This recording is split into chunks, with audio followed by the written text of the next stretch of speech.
एक साधक ने रमण महर्षि से पूछा है कि कुछ भक्त प्रभु की याद में इतना कैसे डूब जाते हैं। महर्षि उत्तर देते हैं कि भक्ति का एक ही अर्थ है, प्रभु स्मरण।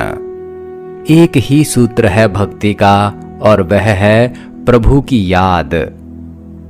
हमारे मन में ना मालूम कितनी चाहते हैं, ना मालूम कितनी वासनाएं हैं, अनगिनत हैं। सिर्फ एक चाह अनुपस्थित है, सिर्फ प्रभु को पाने की अभीप्सा नहीं है। और मनुष्य अगर सब कुछ पा भी ले और प्रभु ना मिले तो सब मिला हुआ ना मिला हो जाएगा, सब कमाई गवाई हो जाती है। और अगर तुम प्रभु पालो और कुछ भी ना मिले तो भी सब पा लिया, और उसी पाने में ही सब पाना है, और उसके खोने में ही सब खोना है। तो महर्षि, प्रभु की याद का क्या अर्थ है? केवल प्रभु का नाम लेना है या कुछ और भी है? केवल राम राम बोलने से कुछ नहीं होगा, ऐसी याद से कुछ अर्थ नहीं है। मनुष्य परमात्मा को याद कुछ ऐसे करता है जैसे होंठों पर तो राम का नाम चलता है, लेकिन हृदय की गहराई में तो संसार की याद ही चलती है। लेकिन होंठों में तुम्हारी आत्मा नहीं है, होंठों से दोहरा लेने से कुछ भी ना होगा। वहां चलना होगा, वहां पहुंचना होगा जहां तुम्हारे प्राण हैं। उस गहराई से उठनी चाहिए परमात्मा की याद, प्रभु का सुमिरन। उस गहराई से जहां तुम कर्ता भी नहीं होते हो, जहां तुम साक्षी मात्र होते हो। एक भक्त की अवस्था ऐसी भी होती है जहां हम देखते हैं कि राम का स्मरण उसके भीतर से अपने आप उठ रहा है। उसके भीतर एक चमत्कार होता हुआ दिखाई पड़ता है। लेकिन इसका अर्थ यह भी नहीं कि होंठ से पुकारा गया नाम किसी काम में नहीं आ सकता। होंठ से पुकारा गया नाम उस अंतिम स्मरण के लिए सीढ़ी बन सकता है, पर सीढ़ी पर रुक मत जाना। प्रभु के स्मरण को भक्तों ने 4 हिस्सों में बांटा है। पहला कहते हैं होंठ से स्मरण। वह ऐसा ही है जैसे छोटा बच्चा कक्षा में सीखता है ग गणेश का, और एक बार समझ जाएगा, फिर जिंदगी में दोबारा ऐसा नहीं पड़ेगा कि ग गणेश का। जहां भी ग आएगा तो नहीं कहेगा ग गणेश का, वह केवल निमित्त मात्र था।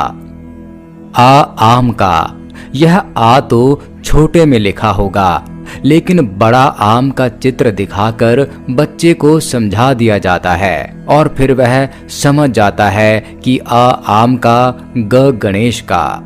धीरे धीरे बच्चे की याद बनने लगती है। आम के साथ आ जुड़ जाता है और गणेश के साथ ग जुड़ जाता है। बच्चे के लिए रास्ता मिल जाता है। लेकिन फिर यहीं अगर कोई रुक जाए तो फिर जिंदगी भर ग गणेश का और अ आम का ही करता रहेगा। भक्ति के जगत में भी ऐसा बहुत लोगों के लिए हो जाता है। होंठ से पुकारा गया नाम ग गणेश के जैसा होता है। और यह पहला पाठ उनके लिए जिन्हें अभी कोई भक्ति का अनुभव नहीं है, लेकिन वहां से आगे जाना है। वह शुरुआत है लेकिन अंत नहीं। फिर होंठ से थोड़ा गहरे जाना है कंठ तक। तो भक्त कहते हैं दूसरी सीढ़ी है कंठ। होंठ चुप हो जाएं, कंठ में गूंज उठे। भीतर ही रहे यह गूंज, बाहर न आए। बाहर दिखलाना भी किसको है? जो तुम्हारे भीतर है वह उसे देख लेगा। बाहर कितनी ही ऊंची आवाज लगाओ, कुछ अर्थ न होगा, और तुम्हारे भीतर अगर गूंजेगा तो ही सार्थक है। तुम्हारे मौन को भी प्रभु सुन लेंगे। और सच तो यह है कि प्रभु मौन को ही सुनेंगे। तो धीरे धीरे शब्द से मौन की तरफ जाना है। शब्द से शुरू करो, फिर निशब्द में तब्दील होते जाओ। तो पहले ओंठ, फिर कंठ से और नीचे चलो तो हृदय, और हृदय से भी नीचे चलो तो साक्षी। जब चौथी जगह पहुंच जाओ, साक्षी की जगह पहुंच जाओ, तब तुम अपने भीतर उस राम का गुंजन अपने आप उठता हुआ देखोगे।